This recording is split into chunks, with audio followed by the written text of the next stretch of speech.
अस्सलाम वालेकुम नाज़रीन, हॉट इशू प्रोग्राम में भली कार वह तव्हांजी मेज़बान सबीन मेमन। नाज़रीन, हॉट इशू प्रोग्राम में ॻाल्हि कंदासीं मुल्क में वधंदड़ महांगाई जे हवाले सां। हुकूमत जो चवणु आहे त पेट्रोल जा जेके अघु वधिया आहिनि या पेट्रोल जूं जेके क़ीमतूं वधियूं आहिनि उन जो IMF जे प्रोग्राम सां को बि तालुक़ न आहे। अॼु या सुभाणे ताईं IMF सां मामला जेके आहिनि उहे फाइनल थी वेंदा। मुज़ाकरात जो ॿियो दौर जेको आहे सो उहो शुरू थींदो, जेको मुकमल थी वेंदो। जिते वधंदड़ महांगाई ते हुकूमत ते तनक़ीद कई पई वञे त हुकूमत इहा वज़ाहत ॾेई रही आहे त महांगाई खे कंट्रोल करणु हुननि जे वस में फ़िल वक़्तु न आहे। गुज़िरियल जेके 4 साल आहिनि उन में जेके फ़ैसिला या जेके पॉलिसियूं थियूं इहो महांगाई उन जो ई तसलसुल आहे। इन ते बि ॻाल्हाईंदासीं। इन खां अलावा ॻाल्हाईंदासीं PTI जे फॉरेन फंडिंग केस जे हवाले सां। इलेक्शन कमीशन इन केस जो फ़ैसिलो जेको आहे सो महफ़ूज़ करे छॾियो आहे। इन ते बि ॻाल्हाईंदासीं। इन खां अलावा ॻाल्हाईंदासीं लोकल बॉडीज़ जी चूंडनि जे हवाले सां, जंहिंजे हवाले सां पिणु PTI इल्ज़ाम हणी रही आहे त हुकूमत पारां सरकारी मशीनरी ऐं वसीला इस्तेमालु कया पिया वञनि ऐं हुकूमत पारां धांधली जो पूरो प्रोग्राम तरतीब ॾिनो वियो आहे। इन हवाले सां जिन महिमाननि असांखे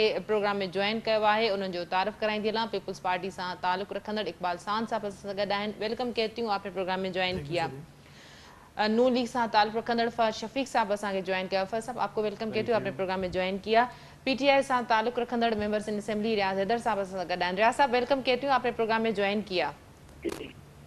जी इकबाल साहब, सबसे पहले महंगाई के हवाले से मेरा ख्याल है अब हुकूमत की जानिब से जो वजाहतें आ रही हैं कि IMF के प्रोग्राम से पेट्रोलियम की कीमत, इंटरनेशनल जो महंगाई का मामला है, सारी दुनिया में जो तेल का इस वक्त मामला है, लेकिन उसके बावजूद आवाम ये उम्मीद कर रही है कि शायद कर रही थी, बल्कि अब तो नहीं कर रही, मेरे ख्याल है बढ़ती हुई महंगाई इतनी बेकाबू हो रही है कि शायद ये हुकूमत कुछ कंट्रोल कर पाए और आवाम को कुछ रिलीफ मिल सके। औज़ुबिल्लाहिमिनश्शैतानिर्रजीम, बिस्मिल्लाहिर्रहमानिर्रहीम। सबीन, आपको, मेरे भाई फहद को, मेरे PTI के दोस्तों को, देखने वालों को, सुनने वालों को, सबको अस्सलाम वालेकुम। सबीन, बात यह है कि अगर मैं कहूँ महंगाई नहीं है तो जाती होगी, बात गलत है, क्योंकि मैं भी इसी महंगाई का शिकार हूँ, जैसे एक आम आदमी है, एक पॉलिटिकल वर्कर शिकार है, आप शिकार हैं, मैं शिकार हूँ, फहद शिकार है। मेरा ख्याल है जरा लाउडली बोलिएगा ताकि रियाज साहब को भी आपकी आवाज़ जा सके। तो मैं कोशिश करता हूँ ज़रा धीमे बात करें ताकि शोर शराबा कम हो। बहरहाल, जिस महंगाई का शिकार हम सब हैं, इससे इनकार तो नहीं किया जा सकता, लेकिन हमें इसके सर्कमस्टांसेस जो थे उसको देखना पड़ेगा कि आया कि ऐसी क्या सूरत हाल बनी कि मुल्क इस नैश पर आ गया। खुदा न खास्ता, देखें, इसमें कोई दो राय नहीं है, और सियासी जमातें जो होती हैं वो कभी भी इस तरह के फैसले करने से इज्तनाब बरतती हैं जिससे उनके पॉलिटिकल स्टेक को नुकसान पहुँचे, उनकी पॉलिटिकल हैसियत को नुकसान पहुँचे और सियासी तौर पर वो कमज़ोर हों। लेकिन बदकिस्मती से मैं समझता हूँ कि जो अभी सूरत हाल है, इसमें चाहे मुस्लिम लीग नून हो, या कोलिशन गवर्नमेंट में मुत्तहिदा कौमी मूवमेंट हो, पीपल्स पार्टी हो, जमीयत उलमा इस्लाम हो, सब ने मुश्तरका तौर पर ये कड़वा घूंट इसलिए पिया है कि ये जो तकलीफ है, ये सब हम मिलकर, जिसमें हम सब का पॉलिटिकल स्टेक दांव पर लगा है, हम सब मिलकर इस तकलीफ को इसलिए उठाएंगे कि खुदा न खास्ता मेरे मुंह में खाक कि पाकिस्तान डिफॉल्ट होने जा रहा था इनकी कारगुजारी से, जो प्रीवियस कर गए इनके कारनामों से। तो मैं समझता हूँ कि पाकिस्तान होगा तो मेरी सियासत होगी। आप यहाँ पर TV पर बैठकर प्रोग्राम करेंगी, खुदा न खास्ता पाकिस्तान को नुकसान पहुँचा, तो ये जो तकलीफ है जो महंगाई के ज़रिए हमारे सामने आ रही है, ये कोई खुशी से नहीं है। ये फैसले बहुत तकलीफ दे फैसले हैं, ये मुश्किलात में किए गए फैसले हैं, ये पॉपुलर फैसले नहीं हैं। पॉपुलर फैसले ले रहे थे इमरान खान साहब, जिससे आवाम को बज़ाहिर तो ये लग रहा था कि जनाब चलें जी ठीक है 150 160, लेकिन मुल्क जिस नैच पर ये लेकर जाकर छोड़कर आ गए हैं उसका नुकसान जो है आने वाली हर गवर्नमेंट को भुगतना पड़ेगा। तो ये मौजूदा गवर्नमेंट जो है इससे निकलने की पूरी कोशिश कर रही है। आपने देखा होगा कि हमसे IMF बात करने के लिए तैयार नहीं था। वजह क्या थी कि IMF का कहना यह था कि आप एक गैर जिम्मेदार मुल्क के हैसियत से सामने आ रहे हैं, जो कि प्रीवियस हुकूमत गुजरी थी, इन्होंने कमिटमेंट की थी 4 रुपए लेवी पर बढ़ाने का, हर माह कमिटमेंट की थी।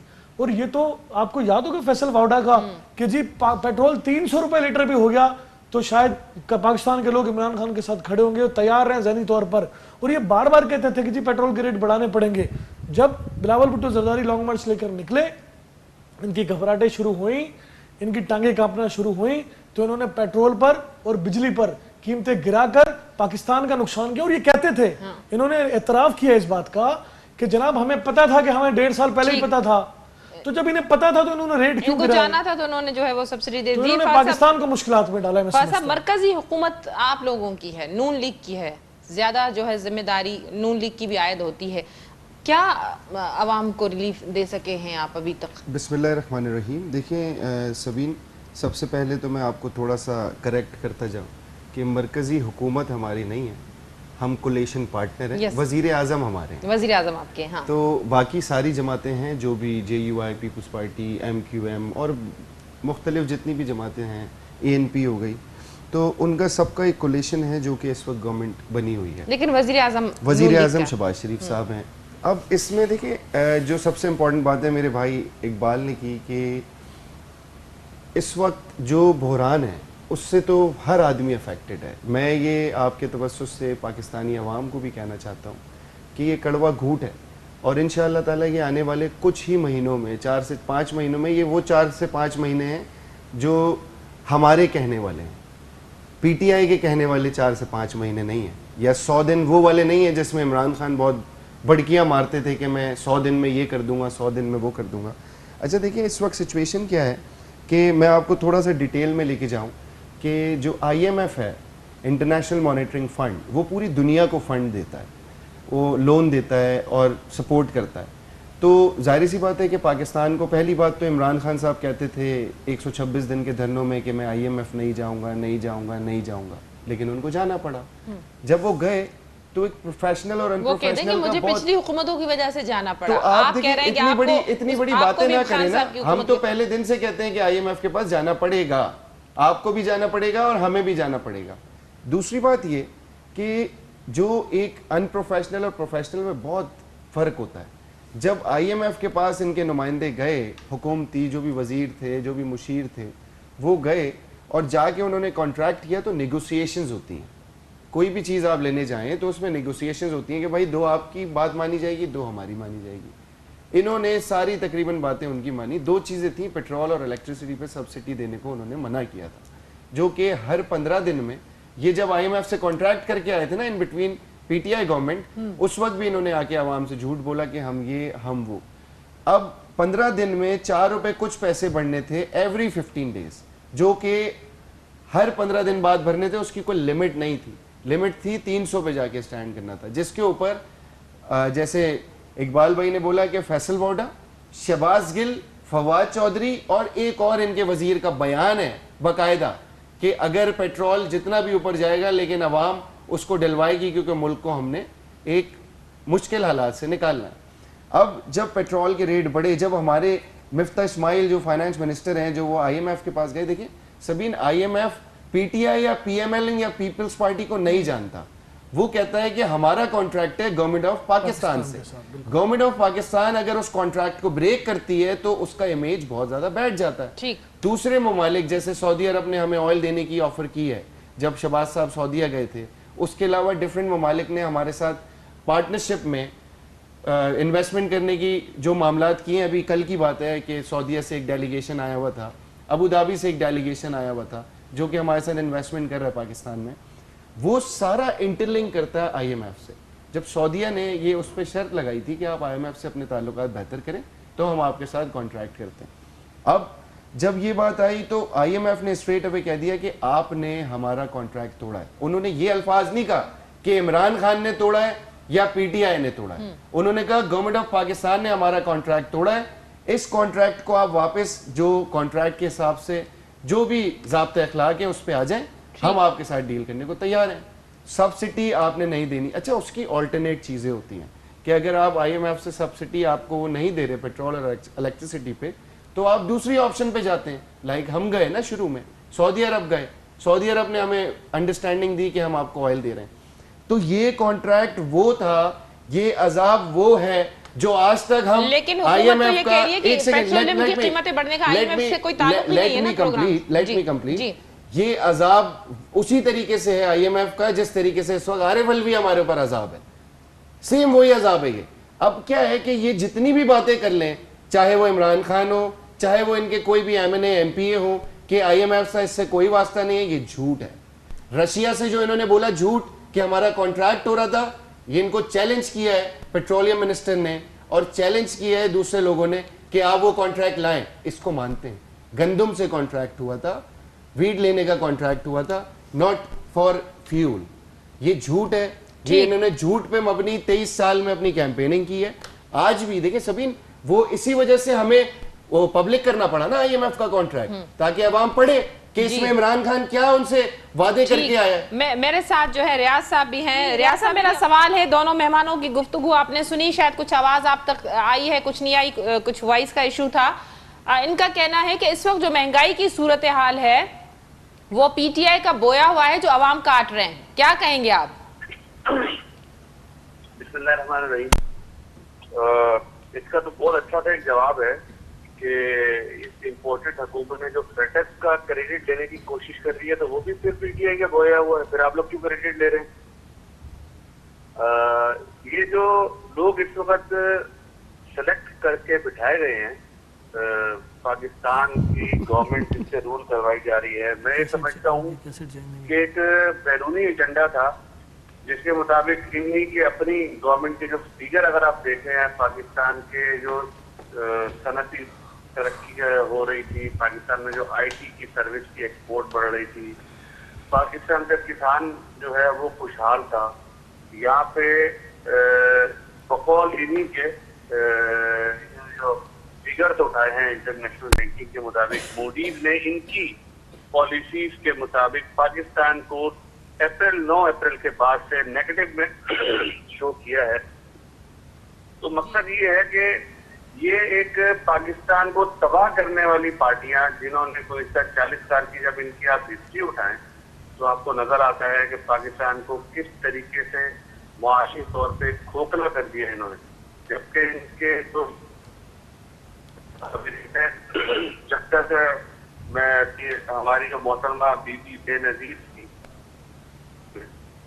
जब तक वो हयात थी और वो लीड कर रही थी पीपल्स पार्टी, जमहूरियत एक जी, मैं आपसे एक अर्ज कर रहा था कि ये जो इम्पोर्टेड हुकूमत बैठी हुई है, ये जो अमेरिका के गुलाम हैं, ये वो बैठ गए आके, इनके जब आप पुराने दौर उठा के देखें तो आपको पता लगता है पाकिस्तान को मुआशी तौर पे कंगाल करने वाले, पाकिस्तान को मुआशी तौर पर कब्र तक पहुंचाने वाले, ये वो नून लीग और पीपल्स पार्टी हैं। अच्छा, इसमें एक चीज जो बिल्कुल उलट हुई है, पाकिस्तान और पाकिस्तान की आवाम का तो बुरा हाल है, मगर आप इनकी लीडरशिप की जायदादें देखें, आप इनके लीडरशिप के रहन सहन देखें, बाहर इनका कारोबार इनके उठा लें, 80s से 70s से इनके आप जो रिटर्न्स हैं वो उठा लें, तो आपको पता लगता है कोई खास इनका कारोबार नहीं था। असल में इन्होंने कारोबार जो है वो सियासत को बनाया हुआ था, और उसमें जो भी इनके वो रिश्वत लेना कह सकते हैं, आप उसको रियाज साहब, मैं आपसे फॉरेन फंडिंग के हवाले से केस का फैसला आज महफूज हुआ है, PTI की फॉरेन फंडिंग का जो मामला है, इस हवाले से क्या कहेंगे आप? देखिए, इसमें PTI ने 6 साल पहले एक इलेक्शन कमीशन में और कोर्ट में एक प्ली डाली थी कि जी तमाम फॉरेन फंडिंग, जितनी भी फॉरेन फंडिंग है तमाम पार्टियों की, वो एक साथ सुनी जाए। अब इस पे जबकि कोर्ट भी फैसला दे चुका है, तो हम ये समझते हैं कि हमारी भी जो फॉरेन फंडिंग है, जो और पार्टियों की भी फॉरेन फंडिंग है, उन सबकी जब इन्वेस्टिगेशन होगी तो दूध का दूध और पानी पानी सामने आ जाएगा। किसने जो है वो टीटियां घुमाई हुई हैं, किसने जो है वो किसी और के नाम पर पैसे घुमाए हुए हैं, किसने जो है वो किसी कॉल गर्ल के नाम पे पैसे गए हुए हैं, ये सब नजर आ जाएगा। मुझे PTI की फेयरनेस का मुझे सिर्फ PTI का बता दें, PTI पे इस वक्त जो एलिगेशंस हैं फॉरेन फंडिंग, हम तो शुरू से क्लेम कर रहे हैं कि देखिए पाकिस्तान तहरीके इंसाफ एक वाहिद जमात है जिसे पूरी दुनिया से फंडिंग आती है, और उसे लोग सेल्फ जो है फंडिंग करते हैं, मगर जो ये क्लेम करते हैं ना कि किसी यहूदी की तरफ से फंडिंग आना, किसी यहूदी फर्म की तरफ से फंडिंग आना, तो मैं तो ये कह रहा हूँ वो तो दूध का दूध पानी का पानी हो जाएगा ना। पूरी दुनिया से PTI वाहिद एक जमहूरी जमात है पाकिस्तान में जो जिसको लोग फंडिंग करते हैं, जिसको अवाम फंड करते हैं। बाकी इनकी फंडिंग उठाए, आपको पता लगेगा टीटियां घुमाई नहीं है, किसी रेफरेंस के थ्रू जो है वो पता लगेगा किसी सदर ने जो है वो पैसे भिजवाए हुए, यहाँ से डॉलर शिफ्ट होते थे। आपको केस तो पता होगा, अयान अली का $5 लाख जो लेके पकड़ी गई थी, रंगे हाथों पकड़ी गई थी। अब पाकिस्तान पे भी एक और भी मसला है, यहाँ पे जो जुर्म रंगे हाथों भी पकड़े जाए ना वो भी साबित नहीं होते। जैसे चीफ जस्टिस साहब ने हॉस्पिटल में जाके शराब पकड़ी, वो बाद में शहद साबित हो गई। ठीक। अयान अली से $5 लाख रंगे हाथों पकड़े गए, वो बाद में जो है उनके इन्वेस्टिगेशन जो है वो उनकी डेथ हो गई। तो मकसद ये है कि यहाँ पे कानून का इम्प्लीमेंटेशन में माफिया बहुत स्ट्रांग है यहाँ पर पाकिस्तान में। जी, उन्हीं माफिया से खिलाफ जो है वो एक खान साहब ने एक अज़म लेके उठे थे और उन्होंने आज से रियाज साहब मेरे साथ रहिएगा प्रोग्राम में। मैं इस हवाले से पहले उन्होंने ये अज़म लिया था कि करप्शन के खिलाफ जो है वो मैं काम करूंगा। ठीक। अब जब उनको ये निकाला है, इनके जो खुर्रम दस्तगीर हैं जो इम्पोर्टेड इनके स्पोक पर्सन है इम्पोर्टेड हुकूमत के, उन्होंने खुद बताया कि इमरान खान जब जो है वो अगले इस साल के आखिर में हमारे साथ जितने भी चोर उचक्के लुटेरे उनके साथ वो करने जा रहे थे कि इनकी नस्लें याद करती, इस वजह से इनको हटाया।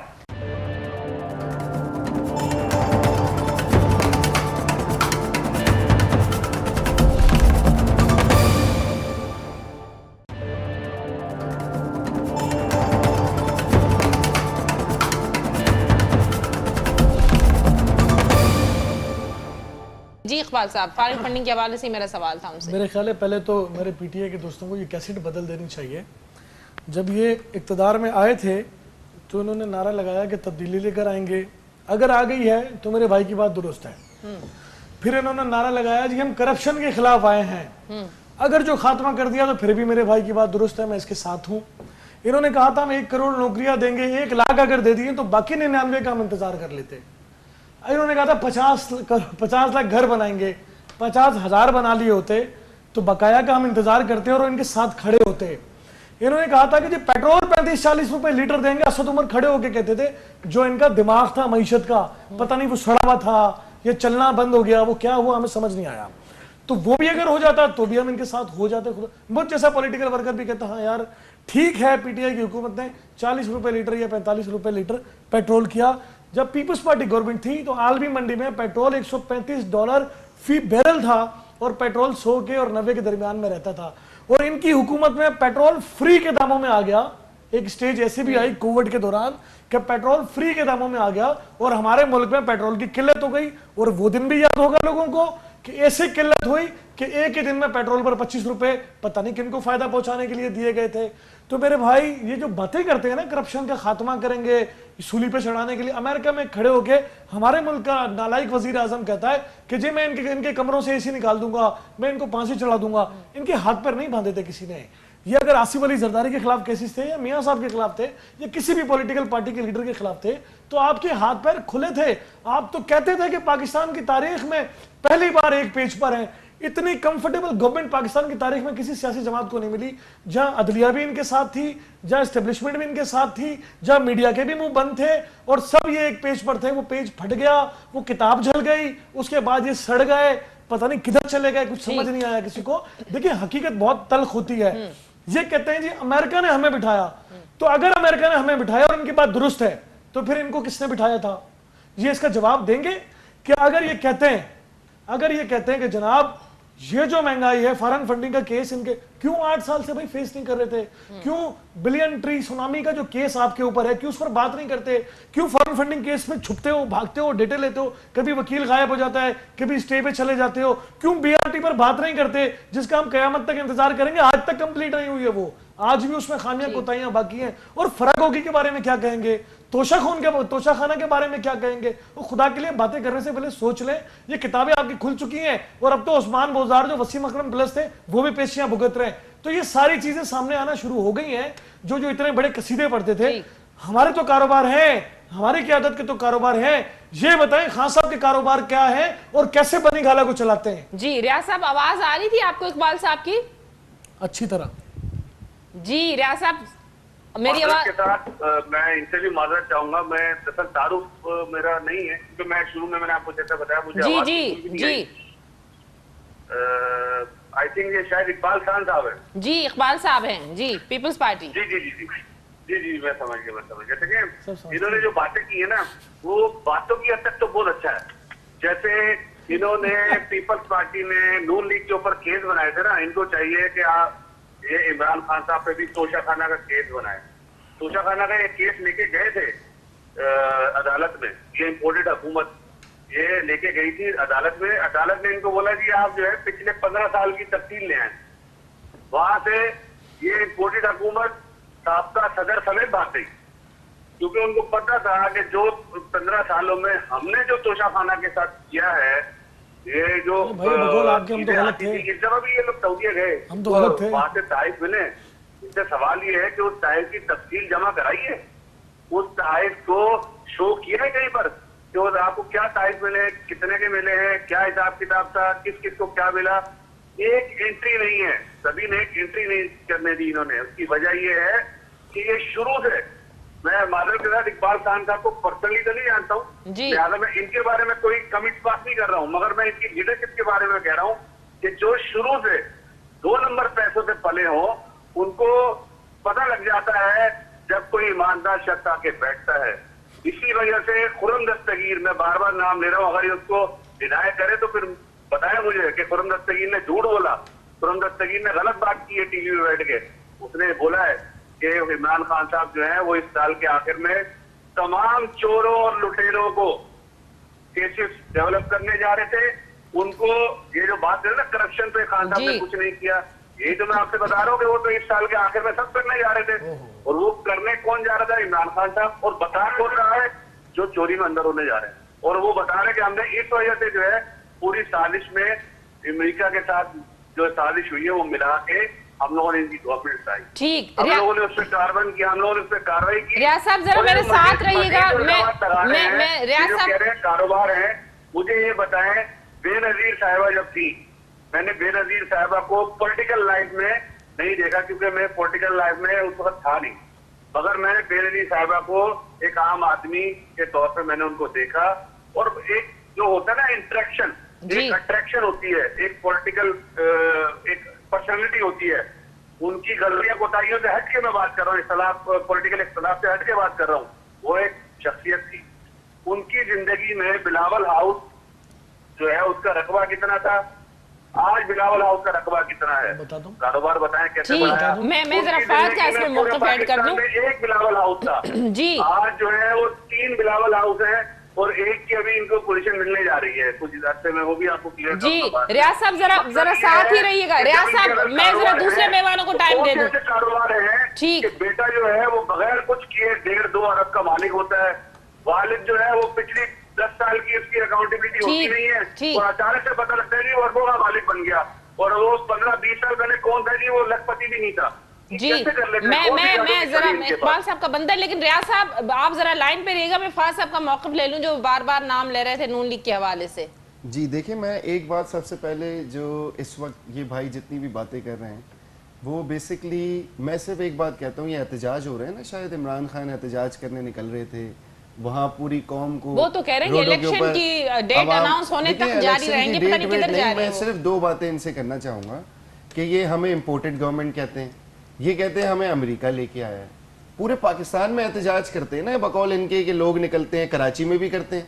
तो ये अमेरिकन एम्बेसी ये रही, जाएं तो जरा खड़े तो हैं अमेरिकन एम्बेसी के बाहर, जाएं अपने 10 लोग लेके खड़े हो जाएं, प्ले कार्ड्स लेके, अगर है इनमें किसी में दम तो लगाएं मुर्दाबाद, लगाएं ना वहां पे जाके अमेरिका मुर्दाबाद का नारा, लगवाएं फवाद चौधरी के मुंह से अमेरिका मुर्दाबाद का नारा, लगाएं दूसरे जितने इनके इंपोर्टेड सारे वजीर थे, मुशीर थे, उनके मुंह से अमेरिका मुर्दाबाद का नारा, और सब छोड़ दें। ये रही अमेरिकन एम्बेसी कराची के अंदर, जाएं उसके बाहर 10 लोग खड़े करके दिखाएं, फिर मैं मानूंगा कि हाँ ये शायद कुछ बेहतर कर रहे हो बात। दूसरी चीज कि ये कह रहे हैं इनको बिठाया गया। अच्छा, हम बैठे हुए तो ये बताएं आपको किसने बिठाया था, या हमें किसने बिठाया है? नाम लेना टीवी के ऊपर आके। इमरान खान, जब तक इमरान खान की जो हाँ में हाँ करता रहेगा वो बहुत अच्छा है। आज जहांगीर तरीन, अलीम खान उनकी हाँ में हाँ नहीं करते, वो बहुत बुरे हैं। अभी तो सारे केस खुल रहे हैं, वो गोगी, वो मलिक रियाज वाला केस, उसके अलावा ये फॉरेन फंडिंग वाला केस, फिर वो वसीम अकरम प्लस उस्मान बोजदार रिडार में आ गए। इन्होंने वो 2 नंबरी की है पाकिस्तान के साथ। इमरान खान का सोर्स ऑफ इनकम बताएं ना, आप तो दूसरों के ऊपर एलिगेशन लगाते हैं, आप इमरान खान का सोर्स ऑफ इनकम बताएं। हर साल असासों में इंक्रीज होता है, ज़कात फित्रे पे इमरान खान ने पूरी जिंदगी गुजारी है, शौकत खानम के नाम पे फंड लेते रहे, मियाँ साहब से भी लिया है और कई लोगों से लिया है, जमीन मियाँ साहब ने दी है। कितना झूठ बोलेंगे आवाम को, कितना गुमराह करेंगे। अब आवाम समझ चुकी है। सभी ना आप यकीन करें कि अब पीटीआई के पीछे आवाम नहीं निकलती, उनको ये पता है, उनको ये अच्छी तरीके से पता है। और अब आप ये देखिएगा कि ये मैं आपको चैलेंज से कहता हूं कि ये इमरान खान नहीं बोल रहा, या ये इमरान खान के लोग जितने झूठ बोलते हैं वो नहीं बोल रहे कि आने वाले कुछ महीनों बाद ये सारी चीजें रिवर्स होना शुरू हो जाएंगी। ये इनकी गंदगी थी जो हमें अपने ऊपर डालनी पड़ी मजबूरन, क्योंकि पाकिस्तान के लिए, पाकिस्तान की आवाम के लिए। जी जी, रियाज साहब आवाज आ रही थी आपको? देखें, मैं फिर वही बोलूंगा, ये हुकूमत में है ना, इनको बोले केसेस करें, अदालत जाएं, ये कोई काम नहीं करेंगे। उसकी वजह ये है, ये जो बात कर रहे हैं ना कि अवाम इनके पीछे नहीं है जी, अवाम ने तो परसों भी दिखा दिया। परसों भी जिस तरीके से पूरे पाकिस्तान से लोग निकले, कराची से निकले, पूरे सिंध से निकले, अवाम ने दिखा दिया कि कैसे वो उन चोरों और लुटेरों को रिजेक्ट करते हैं जो पाकिस्तान की तबाही का सबब थे, जिन्होंने सिरे महल, वो जब सिरे महल का वाकया हुआ, वो केस इनका खत्म, उसके बाद नैब में जो पेशियां की गई है, जो इनके तो वजीर वो हार, वो नेकलेस जो है इमदाद के लिए दिया गया था, वो तक चोरी कर लिया था। ये तो वो लोग हैं, ये वो लोग हैं, ये तो किसी खुदा ना खास्ता किसी वो दमड़ी ना छोड़े किसी की। अभी इनका देखे ना, इन्होंने जमीन के लिए जो है वो फहमीरा सयाल को इन्होंने जो है इनके जो हमारे ठीक, रियाज साहब मैं जरा इकबाल साहब का इस पे मौक़िफ़ ले लूं। जवाब दे रहा हूं, उन्होंने जी गोली मार दी। एक इंसानी जान की कीमत इनके नजर में उस जमीन से ज्यादा है, ठीक, उस जमीन से कम है, उस जमीन से भी कमतर है कि उसके चक्कर में इन्होंने जो है फहमीरा सयाल एक औरत को गोली मार दी। जी जी जी, रियाज साहब मेरे साथ रहेगा प्रोग्राम में। मैं इकबाल साहब का, जी इकबाल साहब, अवाम ने इनको रिजेक्ट, अवाम ने तो बेसिकली इनको रिजेक्ट किया, तभी तो ये एक इस्टेब्लिशमेंट कह लें, अमरीकी साजिश के तहत आए थे। ये अवाम ने बता दिया 11 अप्रैल को निकलकर पूरे पाकिस्तान में जिस तरीके से लोग निकले थे, उन्होंने बता दिया कि ना हम इम्पोर्टेड हुकूमत को मानते हैं, ना हम इम्पोर्टेड हुकूमत के हैंडल को मानते हैं, सभी ने से एक सवाल तो करें, NA-240 का बाइकआउट क्यों किया था? लिहाजा हम ये खुलेआम दोबारा कह रहे हैं, साफ शफाफ इलेक्शन करवाए। रियाज साहब, फाज साहब एक सवाल कर रहे हैं कि NA-240 का क्यों बाइकआउट किया था? जी जी, रियाज साहब जरा मेरी बात सुन ले, जरा सुन लें। फाज साहब कह रहे हैं कि NA-240 का क्यों बाइकआउट किया था। मुझे मुख्तसर जवाब दें, मैं इकबाल साहब की तरफ जाऊं। जी, पार्टी की तरफ से जो डिसीजन होता है उसका कोर कमेटी में फैसला होता है कि इनको पता था कि वहां पे मुंह काला होना है, 200 वोट नहीं पड़ने, जैसे बल्दिया में बुरा हाल हुआ, मुंह काला फिर वहां होना है क्योंकि अवाम ने वोट नहीं देना, इसलिए बाइकआउट कर जाओ। जी जी इकबाल साहब। अच्छा, मैं जो मेरे भाई बातें कर रहे हैं उसके मुताबिक तो जब ये गवर्नमेंट में थे और बहुत अच्छा परफॉर्म कर रहे थे तो 15 ज़िमनी इलेक्शन हुए। कितने? 15 में से 14 में इनको शिकस्त हुई, चाहे वो पंजाब में हो, चाहे वो केपी में हो, चाहे वो सूबा सिंध में हो। कैंटोनमेंट के इलेक्शन हुए, जहां से इनकी पार्टी का सदर पाकिस्तान है, उस कैंटोनमेंट की वो सीट भी, फहद के नॉलेज में भी इजाफा करूं, वो ये हार गए। जहां से गवर्नर सिंध था, जिस कैंटोनमेंट एरिया से, वहां से भी ये हार गए। और पीपल्स पार्टी जो कराची के अंदर सिर्फ 3 कैंटोनमेंट की नशिस्तों पे थी, लास्ट इलेक्शन में वो 13 पे खड़ी है। इनने 249 कादिर मंदूखेल जीते हैं, वहां से इनका फेडरल मिनिस्टर था, फेडरल सूबाई नहीं, फेडरल मिनिस्टर था, और बहुत ताकतवर मिनिस्ट्री थी उसके पास, पानी का। और बल्दिया आज भी करबला, और बल्दिया में आज भी करबला है, पानी नहीं है, समझ रहे। तो बात ये है कि ये जो सारी सूरत हाल डेवलप हुई, और ये फिर क्या हुआ उस इलेक्शन में, ये 5वीं और 6ठी की रेस लड़ रहे थे मुत्तहदा कौमी मूवमेंट के साथ। तो भाई इनको अपने आप को दुरुस्त करना पड़ेगा। ये तकरीरें करने से, ये बातें करने से चीजें ठीक नहीं होती। आवाजें खल्क को नकारा खुदा समझो। मैं समझता हूं कि पैमाना सिर्फ यही है कि आप जब इलेक्शन में गए, हुकूमत में आने के बाद आपको तब शिकस्त हुई, 90% आपको शिकस्त हुई, 10% आपको मैं माइलेज दूंगा, कहीं कहीं आप जीते भी हैं, लेकिन 90% आपको हुकूमत में रहते हुए, जबकि हमारे मुल्क की रिवायत है कि हुकूमत में जब होती है हुकूमतें तो बाई इलेक्शन वो हुकूमतें जीत जाती हैं। हाँ। तो ये सारी बातें इनके साथ मंसूब हैं। मेरे भाई फहद ने कहा इनने 240, मैं समझता हूं कि वहां पे इन्होंने बाइकाट इसलिए भी किया कि वाकई बात दुरुस्त है कि मैं ये नहीं कहूंगा मुंह काला होना था, ये रुसवा होना था। इन्होंने तो मुंह काला फहद ने कह दिया, मैं कहता हूं रुसवा होना था। ये रुसवाई से बचने के लिए, और अभी दूर नहीं है, जुलाई में फिर डॉक्टर आमिर लियाकत की सीट पर इलेक्शन होने जा रहा है, आप इनका हशर देखिएगा होता क्या है भाई। आगे आगे देखिए, इनको परेशान होने की जरूरत नहीं है। फॉरेन फंडिंग का अभी तक जवाब इनको मिल जाएगा। और आगे जो दीगर केसेस हैं, आपने तो 4.25 साल में कुछ साबित नहीं किया, लेकिन आप सब्र करें, 6 महीने में बहुत कुछ साबित हो जाएगा इंशाल्लाह आपके ऊपर। मैं एक चीज से ऐड करूंगा सेकंड की, कि इमरान खान पीटीआई के चेयरमैन, सही है, साबिक वजीर आजम पाकिस्तान, बहुत बड़े लीडर, बहुत बड़ी फैन फॉलोइंग। इमरान खान ने क्या बयान दिया है कि मुझे पता ही नहीं था एन 240 में हमारा कैंडिडेट। अच्छा, दूसरी बात, एक बात और, मैं फहद की बात को, उनको तो वजीर आज़म का भी पता नहीं। यहाँ पर एक बात बड़ी अहम है। ये कहते हैं जनाब इन्होंने जी अरबपति बन गए, करोड़पति बन गए, तो ये छोटे भाई हैं मेरे, पता नहीं मुझे, मैंने मुलाकात नहीं आज तक, मैं आज पहली दफा इनका नाम सुना है, अच्छे वर्कर होंगे, लेकिन मैं इनके नॉलेज में इजाफा करता चलूं। जुल्फिकार अली भुट्टो के वालिद का नाम था सर शाहनवाज भुट्टो, वो इंडिया के सूबा गुजरात के रियासत जूनागढ़ के प्राइम मिनिस्टर थे, दीवाने खास माने वजीर आजम थे। ये भुट्टो खानदान की हिस्ट्री है। फिर भुट्टो साहब खुद इस मुल्क के वजीर खारजा बने और प्राइम मिनिस्टर बने। आसिफ अली जरदारी की अगर बात करते हैं तो सरदार हकीम अली जरदारी जो थे, जब पीटीआई का वजूद भी नहीं था, खान साहब को कोई घर वाले भी नहीं जानते होंगे, मोहल्ले वाले भी नहीं जानते होंगे, तब वो इस मुल्क के कौमी असेंबली के मेंबर थे। भुट्टो साहब के खानदान की जो जमीनें अंदरूनी सिंध में मौजूद है, जराई जमीनें, जरदारी खानदान की जो जराई जमीनें मौजूद है, तो ये कहते थे टिकटें बेचते थे। और भाई खुदा का वास्ता नॉलेज में इजाफा करो।